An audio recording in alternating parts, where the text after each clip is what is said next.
बहुत सी बातें जीवन में ऐसी घटित हो जाती हैं जिनके संबंध में घटित होने के पश्चात जब हम विचार करते हैं तो समझ में आता है कि यह मेरे द्वारा किसी भी प्रकार से संभव नहीं था।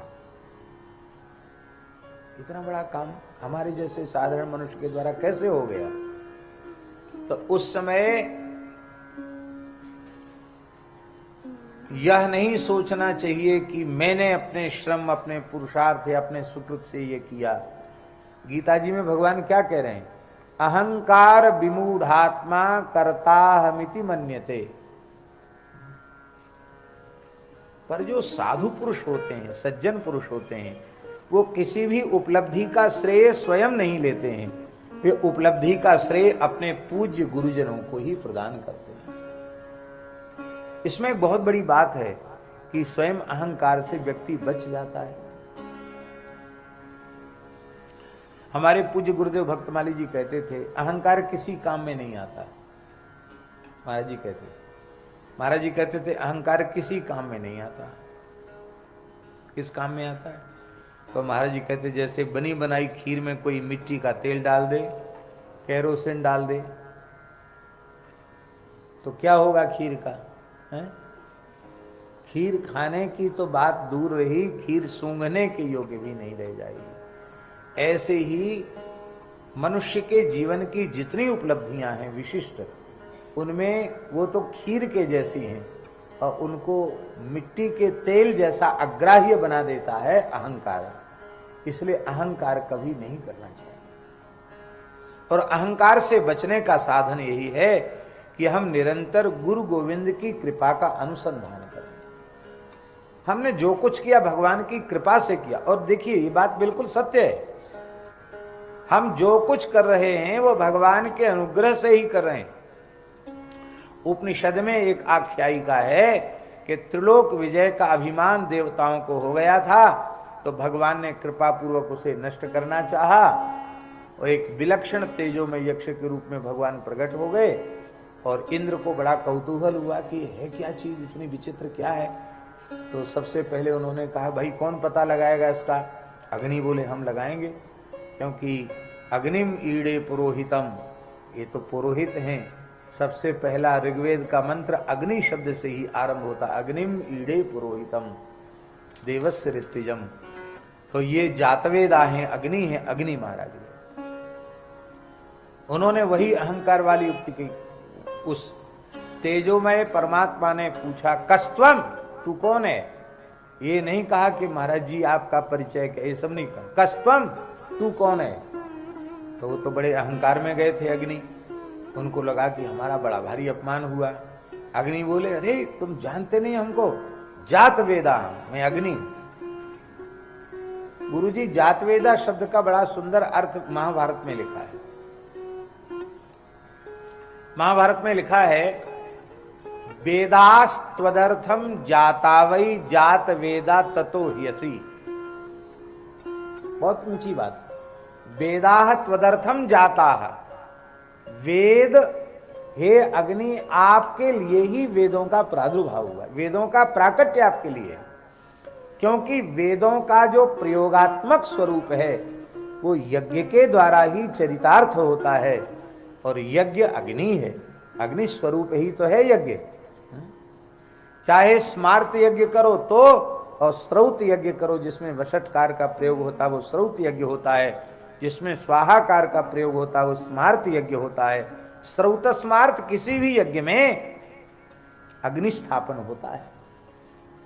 इसलिए वेदों का प्रादुर्भाव अग्नि के लिए। जात वेदास ततो यसी, वेदास त्वदर्थम जातावई जात वेदास ततो ह्यसि।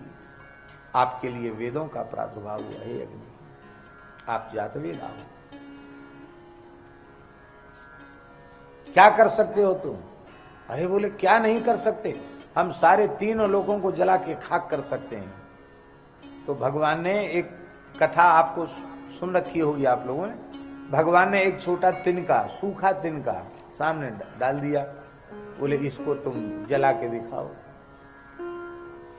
अग्नि ने अपनी संपूर्ण सामर्थ्य का प्रयोग किया वो तिनके को जला नहीं सके, जलाने की बात क्या चले, गरम नहीं कर पाए उसको, कम से कम गरम तो कर देते।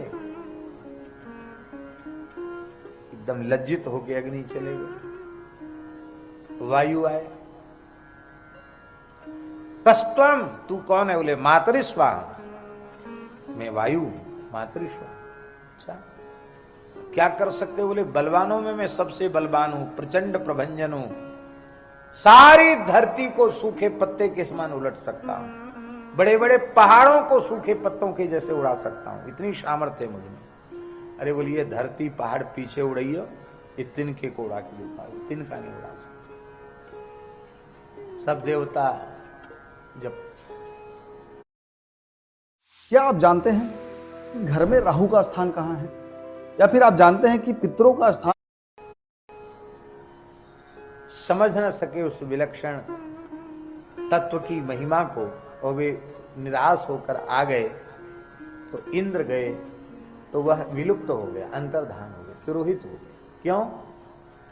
कि इंद्र को ज्यादा अहंकार था त्रिलोक विजय का, तो इंद्र के अहंकार को चूर करने के लिए वो अंतर्धान हुए कि जिनको तुमने भेजा उनको तो हमने बात करने लायक भी समझा, जो कुछ हुआ मेरी कृपा से हुआ, उसको तुमने अपनी स्वतंत्र उपलब्धि मान लिया, तो तुम्हारे जैसा अपराधी तो बातचीत करने लायक भी नहीं। इंद्र को बड़ी लज्जा हुई कि अरे हमको उस विलक्षण तेजोमय महापुरुष ने संवाद के योग्य भी नहीं समझा। इंद्र को लज्जा हुई, आकाश में भगवती पराम्बा उमा भगवती प्रकट हुई और उन्होंने इंद्र को अहंकार शून्य होने की प्रेरणा प्रदान। इस कथा के स्मरण कराने का प्रयोजन केवल इतना है कि सूर्य, चंद्र, अग्नि, वायु, वरुण आदि देवता भी बिना भगवत कृपा के कुछ नहीं कर सकते।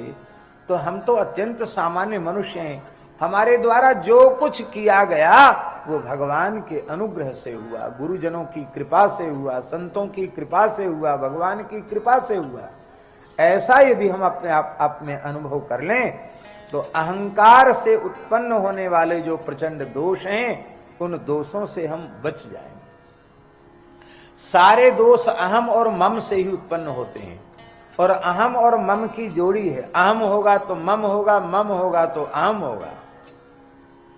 और अहंकार ममकार से जब जीव बच जाता है तो मरने के बाद मुक्ति की आवश्यकता नहीं, जीते जी मुक्त हो जाता है, जीवन मुक्त हो जाता है। कितना बढ़िया हुआ है। वाल्मीकि रामायण में हनुमान जी कह रहे हैं रावण से, राम जी के बारे में, रावण जिसे तू मनुष्य कह रहा है वो राम जी कौन है? तो हनुमान जी का वचन है वाल्मीकि रामायण सुंदरकांड में, कर्ता कारयिता च सह।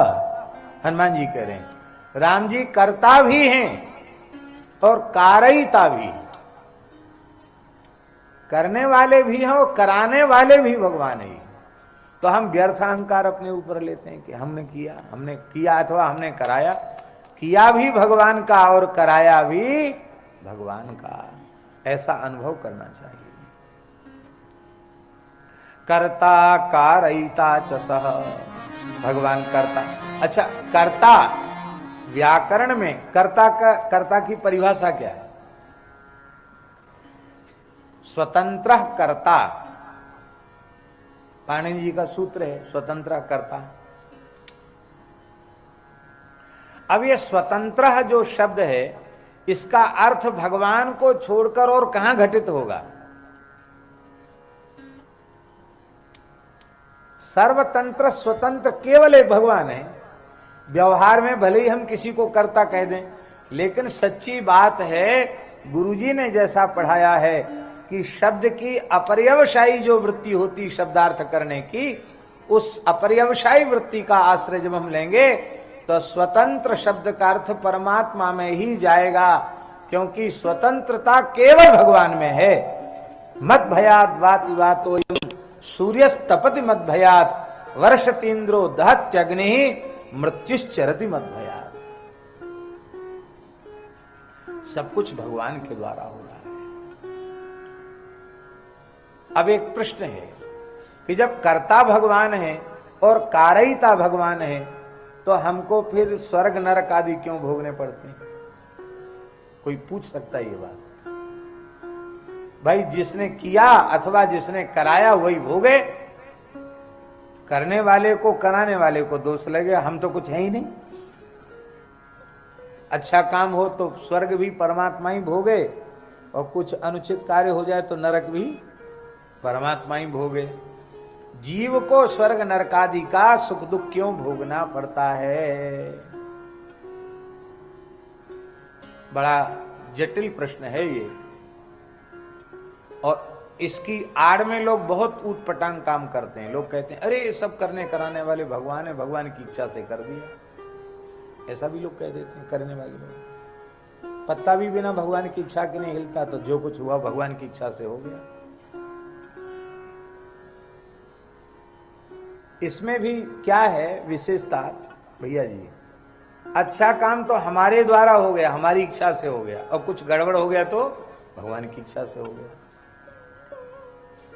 तो ये भेद क्यों रखते हो कि अच्छा तो हमने किया और जो अनुचित हो गया वो भगवान की इच्छा से हो गया? ऐसा क्यों सोचते हो? सच्ची बात यह है कि जिस क्षण जीव हृदय से यह स्वीकार कर लेगा कि भगवान कर्ता भी हैं और कारयिता भी हैं, उसी समय वह पुण्य पाप की जंजीर से मुक्त हो जाए। फिर वह भगवान के हाथ का खिलौना बन जाएगा, भगवान के हाथ का उपकरण बन जाएगा।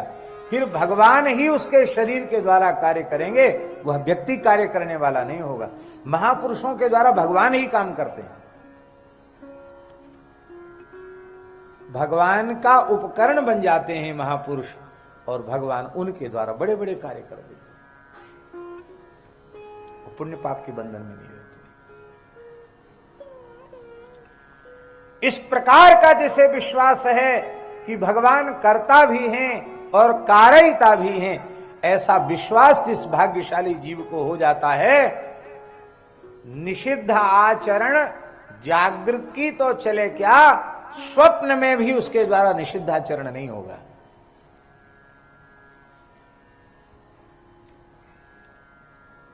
ये पहचान है उसकी। हम लोग सीधे कह देते हैं उर प्रेरक रघुवंश विभूषण, पर महाराज जी बड़ी सुंदर बात कहते थे इस संबंध में, बहुत ध्यान देने योग्य बात है।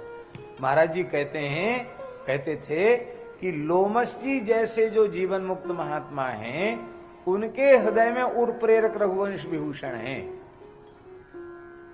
अन्यथा पापी के अंतःकरण में निषिद्ध कर्म करने की प्रेरणा उसके पापमय संस्कार ही करते हैं, और पुण्यात्मा के भीतर पुण्य कर्म करने की प्रेरणा उसके पुण्य के संस्कार ही करते हैं। पर जो भगवान के भक्त पूर्ण ज्ञानी हैं, पूर्ण भक्त हैं, जो पुण्य पाप के बंधन से मुक्त हो चुके हैं, ऐसे महात्मा वे जो कुछ करते हैं वो भगवान की प्रेरणा से करते हैं। इसलिए उर प्रेरक रघुवंश विभूषण ये लोमस जी जैसे संतों के लिए है।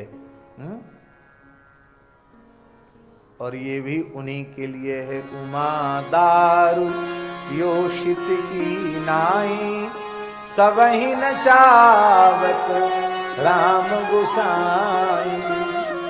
वो भी उन्हीं के लिए है जो भगवान के हाथ की कठपुतली बन गए हैं। भगवान के हाथ की कठपुतली नहीं बने तो तुमको जो तुम करोगे वही तुम्हें भोगना पड़ेगा।